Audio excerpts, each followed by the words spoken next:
నమస్తే. భారతదేశమంతా కూడా ఇప్పుడు చర్చనీయాంశమైనటువంటి అంశం జ్ఞానవాపిలోని మసీదులో అక్కడ శివలింగం బయటపడటం. అది శివలింగమే కాదు అని ముస్లిం వర్గాలు అంటున్నాయి, అది శివలింగమే అని హిందూ వర్గాలు వాదిస్తున్నాయి. మరి ఈ విషయం గురించి మనతో మాట్లాడడానికి మనతో ఉన్నారు ప్రముఖ ఆధ్యాత్మికవేత్త, ఆర్ష విద్యా తపస్వి, ఆదిశంకరాచార్య భక్త సమాజ వ్యవస్థాపకులైనటువంటి బ్రహ్మశ్రీ పసలపాటి శ్రీనివాస బంగారే శర్మ గారు. నమస్తే అండి. నమస్తే అమ్మా. బంగారే శర్మ గారు, మామూలుగా అందరికీ కూడా హిందువులందరూ కూడా చాలా సంతోషిస్తున్నారు. కాశీ ఏదైతే ఉందో ఆ కాశీలో శివలింగం బయటపడటం, ఆ మహాశివుణ్ణి దర్శించుకుంటున్నాము. నంది ఎన్నో సంవత్సరాలుగా ఎదురు చూస్తున్న ఆ నందీశ్వరుని కళ ఫలించబోతుంది అన్నట్లుగా హిందూ వర్గాలు అందరూ అంటూ ఉన్నారు. మరి అలాంటిది కాశీలో బయటపడినటువంటిది శివలింగమే కాదు, అది ఫౌంటైన్ అంటూ ఎంఐఎం నేత అసదుద్దీన్ ఓవైసీ వీళ్ళందరూ అంటూ ఉన్నారు. మీ మాటలో ఏం చెప్తారు అసలు కాశీలో ఆ శివలింగం గురించి? అద్భుతమైన విషయము, దొరికినటువంటిది శివలింగం. దీంట్లో అసలు ఏ విధమైనటువంటి భ్రమ, నిశ్చయాత్మకంగా మనం అందరం ఉండొచ్చు. దానికి ఎందుకు ఇంత నమ్మకంగా చెప్తున్నాను అంటే కారణము, నందీశ్వరుడు ఖచ్చితంగా ఎక్కడ చూస్తూ ఉన్నాడో పరమేశ్వరుడు అక్కడ ఉండాలి. అది జ్ఞానవాపిలో వాళ్ళందరూ కాళ్ళు కడుక్కుండేటటువంటి ప్రదేశంలో మాత్రమే, ఆ నీళ్ల దగ్గరే అక్కడే చూస్తోంది. అంత విగ్రహాన్ని ఎత్తి పక్కన పెట్టేటటువంటి పరిస్థితి లేదు. అలాగే వదిలేశారు, దాని మీదే కట్టుకున్నారు. అందులోనే కాళ్ళు కడుక్కోవడం, మూతులు కడుక్కోవడం, ముక్కులు కడుక్కోవడం, చేతులు కడుక్కోవడం, ఈ పనులన్నీ చేస్తున్నారు. దాన్ని ఏమన్నారు, లోపల ఉంది ఫౌంటైన్ అన్నారు. బిహెచ్యులో ఒక సైంటిస్ట్, ఒక ప్రొఫెసర్ ఉన్నారు, ఐఐటి. ఆయన ఏం చెప్పారు అంటే, అసలు ఈ డయామీటర్లో ఫౌంటైన్ ఉండడం కష్టం. ఈ డయామీటర్లో ఫౌంటైన్ ఉంటే 150 అడుగుల ఎత్తు మీద నుంచి నీళ్లు పోస్తే తప్ప ఫౌంటైన్ అనేది అలా నీళ్లు బయటికి రావు. 150 మీటర్ల నుంచి పోసే ఫెసిలిటీ జ్ఞానవాపిలో లేదు. రెండో విషయం, దానికి కింద నుంచి ఏదైనా పైపుల వ్యవస్థ అదంతా ఉండాలి. ఫౌంటైన్ అనే పదం వాడినప్పుడు ఫవారా అనే పదం అన్నాడు కదా అసదుద్దీను. అన్నప్పుడు ఫవ్వారా అనేటటువంటిది కనుక నిజమైతే, అక్కడ చెప్పేటువంటిది నిజమైతే, కింద నుంచి ట్యూబ్ సిస్టము, పైప్ సిస్టము అంతా ఉండాలి. తర్వాత దాని మీద ఫౌంటైన్లో వైట్ సిమెంట్ లాంటిది వాడారు. ఔరంగజేబు చచ్చిపోయింది 1707లో. సిమెంట్ అనేది కనుక్కోబడ్డది 1845లో. ఎక్కడ 1707లో పోయిన ఔరంగజేబు సిమెంట్ తోటి ఫౌంటైన్ ఎందుకు కట్టిస్తాడు? అప్పటి నుంచి గొడవల్లోనే నడుస్తూ ఉంది. మధ్యలో ఎవడైనా మార్చాడా అంటే అదేమీ లేదు. అసలు జ్ఞానవాపి అంటే అర్థం కూడా మన సంస్కృత పదం అని చెప్పి అంటూ ఉన్నారు కదా. సత్యమమ్మ, జ్ఞానము అంటే నాలెడ్జ్, విజ్డము. వాపి అంటే మనం వాపి, కూప, తటాకాదులు అంటాం. వాపి అంటే ఒక ప్రత్యేకమైన రకమైనటువంటి తవ్వకంతో కూడిన బావిని వాపి అంటారు. ఇంకో రకంగా దవితే కూపము అంటారు. ఈ బావుల్లో రకాలు ఇవి. జ్ఞానవాపి ఈ పదం ఎక్కడ మనకి పర్షియాలో దొరకదు, లేదు అరబిక్లో దొరకదు, లేదు ఉర్దూలో ఉండే అవకాశం లేదు. జ్ఞానవాపి అనే పదము పరిపూర్ణమైనటువంటి సంస్కృత పదము. జ్ఞానవాపి మస్జిద్ ఏమిటి? కాదమ్మా, అసలు మొదటి నుంచి హిందూ ధర్మానికి సంబంధించినటువంటి వాటన్నిటినీ దాడి చేయటం, ఈ దాడి చేసినటువంటి దాని మీద వాళ్ళు మనకి వాళ్ళ మసీదులు అవి కట్టుకోవడం, మనం అక్కడికి తిరగాలి, అక్కడ మనల్ని చూస్తూ మన కంటి ముందు అవమానించాలి. ఇదే గజనీ దగ్గర నుంచి మొదలుపెట్టింది. సోమనాథ్ గుడిని కూలగొట్టినప్పుడు ఒకటి మక్కాకి పంపించేవాడు, ఒకటి తను తీసుకెళ్ళేవాడు, ఒకటి ఆ ప్రదేశంలో పడేసేవాడు. అంటే నువ్వు మమ్మల్ని అందరినీ చూసావారా, మీ దగ్గర దేవుడికి కళ్ళు ముక్కు ఏవో ఉన్నాయని చెప్తున్నావు, ఇవేమీ లేవు అని మనల్ని అవమానించాలి. వాళ్ళ మెట్ల కింద మన దేవతా విగ్రహాలన్నింటినీ పడేసేవాళ్ళు. ఇది రాసుంది, హిస్టోరియన్స్ రాసుకున్నారు. పోనీ ఏదో మసీదు కట్టారు అని అందాము అనుకుంటే, ఇది విక్రమాదిత్యుడు ఫస్ట్ కట్టినటువంటిది, అంటే 2000 చిల్లర సంవత్సరాల క్రితం కట్టినటువంటిది అనే పదం మనం వాడుతూ ఉన్నాం బాగా చరిత్రలో. అంతకంటే ముందు నుంచే ఉంది. ఎందుకంటే మనకి ధర్మరాజాదులు అలా చాలామంది కాశీకి వెళ్ళటం రావటము, భాగవతంలో కూడా ఇక్కడ శమంతకమణిని దొంగతనం చేసిన తర్వాత వెళ్ళి కాశీలో రాజులు ఉండడము, అంటే కాశీ అనేటటువంటిది ఒకటి ఉండడము, కాశీ క్షేత్రము, కాశీలో విశ్వేశ్వరుడు సనాతనమైనటువంటి క్షేత్రం. అలాంటి కాశీ క్షేత్రంలో అప్పటి నుంచి ఒక గుడి ఉండాలి కదా. ఆ గుడి అది మనకి కనిపించాలి కదా. ఒక గుడి ఉంది, దాని కట్టడాలు, దాని ఆనవాలు ఏవైనా ఉండాలి కదా. అది లేదు. అంటే 18వ శతాబ్దంలో అహిల్యాబాయి హోల్కర్ కట్టించినటువంటి గుడే ఇప్పుడు మనకు దొరుకుతుంది. మధ్యలో చాలామంది కట్టించారు, తొడర్మాల్ కట్టించాడు. మరి తొడర్మాల్ కట్టించినటువంటిది ఏది చూపించాలిగా, అది లేదు. తర్వాత అక్కడ ఏ విధమైన ఆనవాళ్ళు మనకు పురాతనం నుంచి వస్తున్నది లేకుండా తొక్కేశారు. అంటే ప్రతిసారి పడగొడుతూనే ఉన్నారు, మన వాళ్ళు కడుతూనే ఉన్నారు. మొదటి నుంచి వాళ్ళ పనిదే అమ్మ. వాళ్ళకి ఈ క్షేత్రాన్ని కుత్బుద్దీన్ ఐదక్ తోటి మొదలు పెట్టారు. బాగా దాష్టికాలు, నరికేయటం, చంపేయటం, స్త్రీలకి రక్షణ లేకుండా లూటుకోవడం, ప్లండరింగ్, ఎంత రత్నగర్భైనటువంటి భారతాన్ని దోచుకోవాలో అంత దోచుకుంటూ వెళ్ళారు. గజనీ గోరీల దగ్గర నుంచి మన మీద దాడి చేయటము, ఇక్కడ మొత్తము విగ్రహాలు గుళ్ళు కూలగొట్టేయటం, ఉన్న డబ్బును తీసుకెళ్ళిపోవటం, ఇదేగా వాళ్ళ చరిత్ర. ఇది రత్నగర్భ, ఈ దేశాన్ని దోచుకోవాలి, ఈ దేశపు సంపద అంతా ఈ క్షేత్రాల్లో ఉంటుంది అని మన సంస్కృతిని, మన సంపదని అన్నిటినీ నాశనం చేయడం కోసం మాత్రమే వాళ్ళు దాడులు చేస్తూ ఉండేవారు.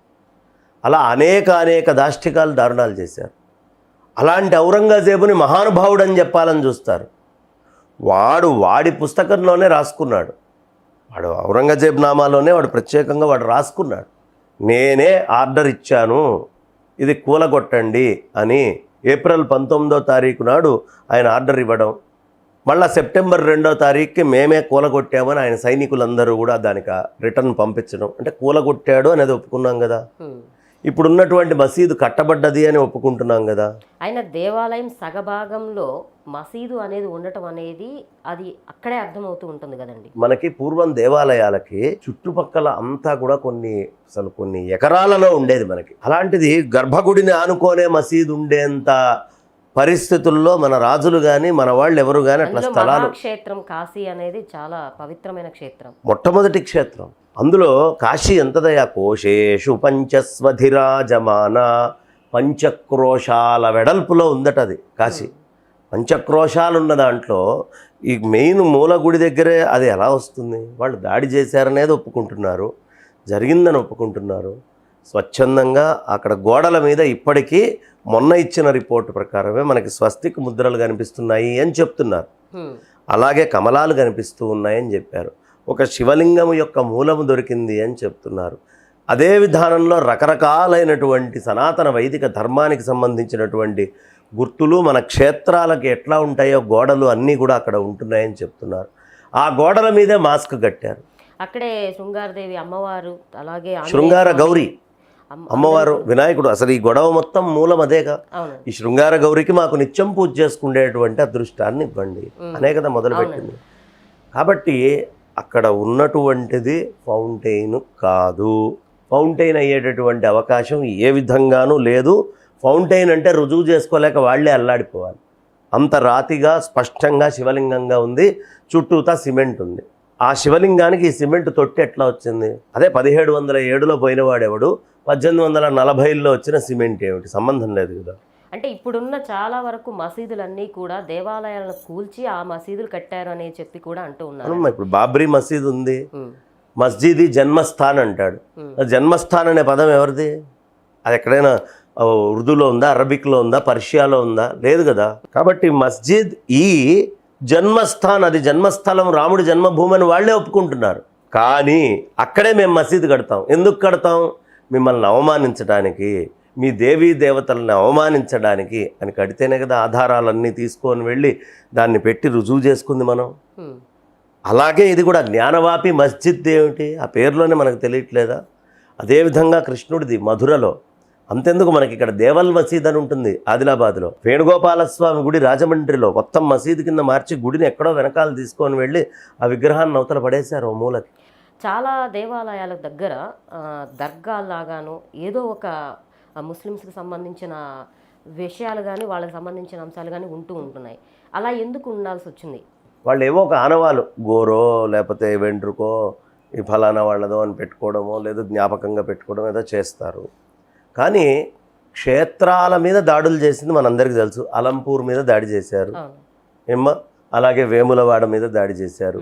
ఈ దాడి చేసినటువంటి ప్రతి ప్రదేశంలో ఖచ్చితంగా మసీదును చూడకుండా మనం ఎవరం గుళ్ళోకి వెళ్ళలేనటువంటి పరిస్థితి. కావాలని తీసుకొని వచ్చి అక్కడ పెట్టేవారు. అంటే మా మతమే సర్వస్వము అని రుజువు చేయడం కోసం సామరస్యం లేకుండా చేసినటువంటి పనులు విదేశీ రాజులు ఎవరు ఈ దేశం మీదకి వచ్చారో మ్లేచ్యులు వాళ్ళు దాడి చేసినటువంటి పనులు ఇవన్నీ. అలా మనకి ఎక్కడ తీసుకున్నా దాదాపు పెద్ద పెద్ద మహాక్షేత్రాలన్నింటిలో కూడా ఈ కల్చర్ కనిపిస్తూనే ఉంటుంది. కానీ ఎప్పుడు మనం వెళ్ళి ఓ మసీదుని కూలగొట్టి దాని మీద గుడి కట్టాం ఇలాంటివి ఉండవు. మనం దాడి చేసో దాష్టికం చేసో ఎప్పుడు గుళ్ళు కట్టాం. అంత మార్పులు చేర్పులు అనేటటువంటివి ఉన్నాయి. ఖచ్చితంగా ఇవాళ ఉన్నటువంటి విశ్వేశ్వరుడి క్షేత్రము నందీశ్వరుడు చూస్తున్న విధానమైన శాటిలైట్ ఇమేజ్లో నుంచి చూస్తే ఆ లోపల ఉండేటటువంటి దాని స్ట్రక్చర్ మీద వాళ్ళు చేసినటువంటి మార్పుల్ని చూసినా ఫౌంటైన్ అనే పదం చెప్పడం వల్ల అది ఎక్కువ శివలింగంగా రుజువు అవుతుంది. మరి అసదుద్దీన్ ఓవైసీ ఎట్టి పరిస్థితుల్లోనూ ఇది వదులుకోము అని చెప్పేసి అంటున్నారు కదండి. అవును, ఆయన అన్నది ఏంటంటే నాకు 19, 20, 21 ఏళ్ళు ఉన్నప్పుడు ఒక మసీదుని కోల్పోయాను, కానీ ఇవాళ ఉన్న 19, 20, 21 ఏళ్ల వాళ్ళు ఇంకో మసీదుని కోల్పోయాము అనే స్థితి నాకేది కలిగిందో అది వాళ్ళకి కలగనీయకుండా నేను ఫైట్ చేస్తాను అంటున్నా. ఎవరు అసదుద్దీన్ ఓవైసీ? అతనికి ఏమన్నా రాసిచ్చారా?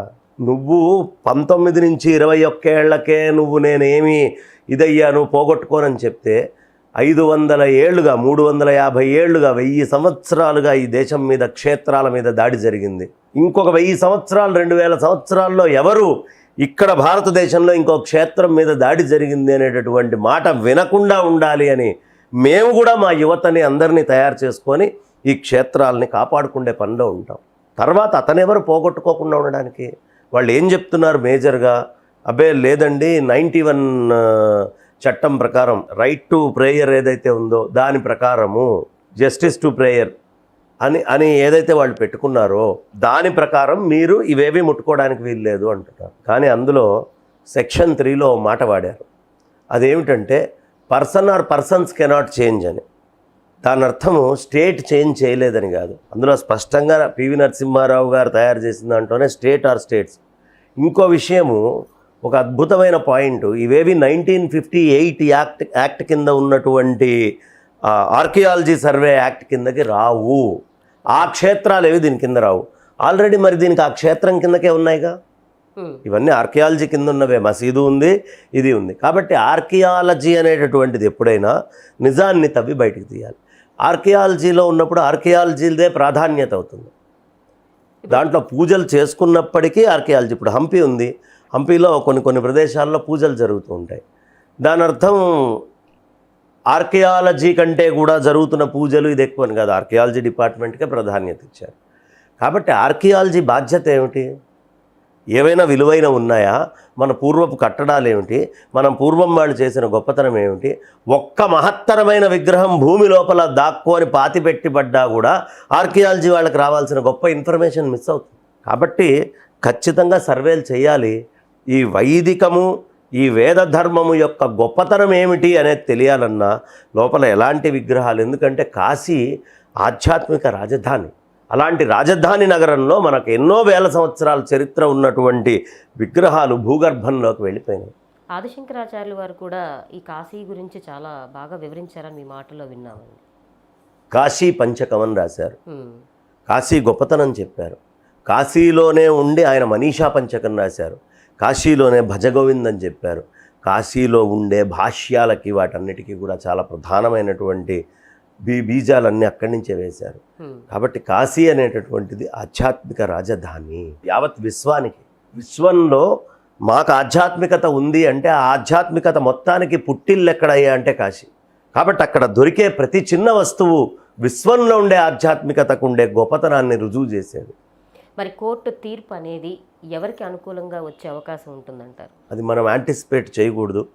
ప్రస్తుతం ఉన్న పరిస్థితుల్లో ఉన్న ఆధారాలని బట్టి, మసీదు గోడల మీద ఉన్న వాతావరణాన్ని బట్టి, అది శివలింగం అని చెప్పడానికి యోగ్యమైన పరిస్థితిని బట్టి, అక్కడ నంది చూస్తున్న విధానాన్ని బట్టి, అక్కడ దాడులు జరిగినాయని దొరుకుతున్నటువంటి డాక్యుమెంట్స్ని బట్టి ఖచ్చితంగా ఇది హిందువులకు జరిగినటువంటి మోసం కాబట్టి, వాళ్ళకు అన్యాయం జరిగింది కాబట్టి 300 ఏళ్ళు 350 ఏళ్ల నుంచి వాళ్ళు జరిగినటువంటి అన్యాయాన్ని వాళ్ళు తిరిగి దిద్దుకోలేకపోయారు. కాబట్టి బలహీన పక్షంగా ఉండి ఏమీ చేయలేనటువంటి పరిస్థితుల్లో ఉండే హిందువులకి ఆ విశ్వేశ్వరుడికి ముందు 300 ఏళ్ల నుంచి పూజలాగినాయి. ఆ విశ్వేశ్వరుడికి మళ్ళీ పూజలు జరిగేట్టే తీర్పు రావాలని మనం అందరం ప్రార్థించాలమ్మ. మరి ఎన్ని సంవత్సరాలుగా అదే శివలింగం ఉన్నటువంటి బావి దగ్గరే వీళ్ళందరూ కూడా కాళ్ళు చేతులు కడుక్కోవడం చేయటం అన్నీ చేశారు. మరి అది పాపాల కింద రాదంటారా? అమ్మ, పాపము అనేటటువంటిది మన ధర్మశాస్త్రం ప్రకారం ఇది పాపం, వాళ్ళ ధర్మశాస్త్రం ప్రకారం అది పుణ్యం కావచ్చు, పాపం కావచ్చు. కానీ ఒకటైతే ఉంది, ఇతర దేవతల యొక్క విగ్రహాలు ఇతర దేవతల యొక్క ఉన్న ప్రదేశంలో గనక మీరు ఏ విధమైనటువంటిది ఇచ్చినా చేసినా అల్లాకే అది చెందదు అని వాళ్ళ దాంట్లో ఖురాన్లో కూడా చెప్పబడ్డది. కాబట్టి నాకు తెలిసి ఒకవేళ అక్కడ శివలింగాలు అవి దొరికితే స్వచ్ఛందంగా వాళ్ళు ఇచ్చేయాలి, ఖురాన్ ప్రకారం ఇచ్చేయాలి. పాపము అనే పదం ఎవరి యొక్క మానసిక స్థితిని బట్టి అది. సనాతన వైదిక ధర్మం ప్రకారం నేను పంచమహాపాతకాలు మహాపాపము అన్నిటికంటే మించినటువంటి పాపం ఇది. కాబట్టి నా ధర్మం ప్రకారం అది పాపమే. కానీ ఇక్కడ ధర్మాలు మారినాయిగా, కాబట్టి వాళ్ళకి పాపం ఏమిటి ఇవన్నీ ఏమిటి అనేది మాట్లాడేదానికంటే కూడా వాళ్ళ ఖురాన్ ప్రకారం కూడా వాళ్ళు అక్కడ నమాజులు అవి చేయటానికి, వాళ్ళ ఆయత్తులు అవి ఏమన్నా తీసుకొని అక్కడ చదవడానికి పనికిరాదు. కారణం అక్కడ విగ్రహాలు, అన్యదేవతల విగ్రహాలు ఉన్నాయి వాళ్ళకి. అందుకని అది తిరిగి మళ్ళీ హిందువులకు ఇచ్చేయడం అనేది ధర్మం అమ్మ. దీంతో పాటుగా మధురకు సంబంధించిన అంశం కూడా హిందువులకు అనుకూలంగా ఉండే అవకాశాలు ఏమైనా ఉన్నాయంటారా? ఇప్పుడే కోర్టు టేకప్ చేసింది. సో కానీ అక్కడ ఇదేమిటంటే అక్కడ ఈ 1991 చట్టంలో ఆర్కియాలజీ డిపార్ట్మెంట్లో ఉన్నవి అన్నారు, అవి ఇంకా ఆర్కియాలజీ డిపార్ట్మెంట్లో లేవు. కాబట్టి చట్టంలో కొన్ని మార్పులు కావాలి. దానికోసమే చట్టంలో ఉండే మార్పులు రావడం కోసం కోర్టులో 91లో చేసినటువంటి ఈ చట్టాన్ని కూడా ఛాలెంజ్ చేస్తూ వేశారు. కారణము ఆర్టికల్ 25, 26కి ఇది విఘాతం కలిగిస్తోంది, ఫ్రీడమ్ ఆఫ్ రిలీజియన్ అనేటటువంటిది. ఎందుకు గొంతు నొక్కేస్తున్నారు, నాదొకటి ఉంది అన్నా కూడా చేసుకోవడానికి లేదు అంటే. సో డైరెక్ట్గా మనకి కాన్స్టిట్యూషనల్ రైట్స్ దెబ్బతింటున్నాయి కాబట్టి, అనేకమైనటువంటి ఆర్టికల్స్ ఇస్తున్నటువంటి బలం పోతోంది కాబట్టి దీన్ని కూడా ఛాలెంజ్ చేస్తూ ఆ చట్టాన్ని రద్దు చేయాలనేటటువంటిది ఒకటి కూడా ఫైట్ నడుస్తోంది. ఆ చట్టాలని రద్దు చేసుకోవాలి. ఎవరిది ఏదో వాళ్ళకి అది చెంది తీరాలి, ఎవరి సంపదని వాళ్ళకి కాపాడుతూ ఉండాలి. కాబట్టి ఇది హిందువుల యొక్క ఆస్తి. ఆ ఆస్తి మనకి బాబ్రీ మస్జిద్ నుంచి రామజన్మభూమి తయారవడం కానివ్వండి, కాశీలో జ్ఞానవాపి మస్జిద్ కానివ్వండి, మధురలో కృష్ణ జన్మస్థానం అయితేనేంటి, ఇవన్నీ కూడా ఇంక ఇవే కాదమ్మా, 40,000 పైన దగ్గర దేవాలయాల మీద విశేషమైనటువంటి దాడులు జరిగి అన్ని చోట్ల వాటిని విచ్ఛిన్నం చేసి చాలా మసీదులు కట్టారు. కాబట్టి మళ్ళీ ఎక్కడ అధర్మం జరిగిందో అక్కడక్కడ ధర్మం పునః స్థాపించబడాలి. అది అందరికీ మంచిది. అంటే భారతదేశంలో ఉన్నటువంటి మస్జిదులు వారికి సంబంధించిన ఇతర దేశాల్లో కూడా ఎక్కడా లేవు అని చెప్పి కూడా అంటూ ఉన్నారు. అది ఎంతవరకు నిజమంటారండి? సత్యమే అమ్మా, ఇక్కడ ఉన్నన్ని మస్జిదులు ఇంకెక్కడా లేవు. ఇది రత్నగర్భ. ఇక్కడికి రాగానే ఇక్కడ కల్చర్ని కూలగొట్టడం కోసం ఇక్కడ గుడి కూలగొట్టడం, దాని మీద మసీదు కట్టడం, ఇలా ఒక రిలీజియన్ అనేది ఇంత వ్యాప్తి చెంది ఉంటుంది అనే విషయము ప్రపంచంలో ఎక్కడ ఎవరికి తెలియనప్పటికే అన్ని క్షేత్రాలు కట్టేశారు మన వాళ్ళు. ఇది బైబులు ఖురాను ప్రకారము సృష్టి జరగకముందే 6,000 సంవత్సరాలు సృష్టికి చెప్తారు. ముందే ఇక్కడ అద్భుతమైనటువంటి సివిలైజేషన్స్ ఉన్నాయి అనే విషయం, అంటే వాళ్ళకి ఇంకా సృష్టే జరగలేదు అనేటప్పటికే మనకి మహాక్షేత్రాలు కట్టబడి ఉన్నాయి. కాబట్టి ఈ దేశంలో ఉండే క్షేత్రాలని కూలగొట్టి ఈ దేశంలో ఇతరమైనటువంటి మన క్షేత్రాల మీద వేరేవి కట్టారు. కాబట్టి ఆ కట్టినటువంటివన్నీ కూడా ధర్మం ప్రకారం ఎవరికి చెందాలో వాళ్ళకి చెందాలి. ఏది న్యాయమో ఏది ధర్మమో అది ఎప్పుడూ న్యాయము ధర్మమే అయి ఉంటుంది. కాబట్టి అలా చెందాలి అని మనస్ఫూర్తిగా నేను కూడా భగవంతుడిని ప్రార్థిస్తున్నామ్మా. అతి వేగంగా కోర్టు నుంచి జడ్జిమెంట్లు వచ్చి ఏదైతే హిందువులకి ఇన్ని శతాబ్దాలుగా జరుగుతున్నటువంటి అన్యాయం ఉందో ఆ అన్యాయం నుంచి కించిత్తైనా న్యాయం జరగాలి అని ఆ పరమేశ్వరుణ్ణి, ఇవాళ ఉండేటువంటి చట్టాలని అన్నింటినీ కూడా మనసా నేను ప్రార్థిస్తూ ఉన్నాను. ధన్యవాదాలండి. అంటే ఈ జ్ఞానవాపి మసీదుకు సంబంధించినటువంటి అక్కడ దొరికినటువంటి శివలింగం గురించి మీ అభిప్రాయాలను మా అందరికీ కూడా తెలియజేసినందుకు ధన్యవాదాలు. కదండి శ్రీనివాస్ బంగారయ్య శర్మ గారి మాటల్లో జ్ఞానవాపి మసీదులో దొరికినటువంటి శివలింగం గురించి మొత్తం విషయాలు, వారికి తెలిసినటువంటి విషయాలన్నీ కూడా మనందరికీ కూడా తెలియజేశారు. నమస్తే.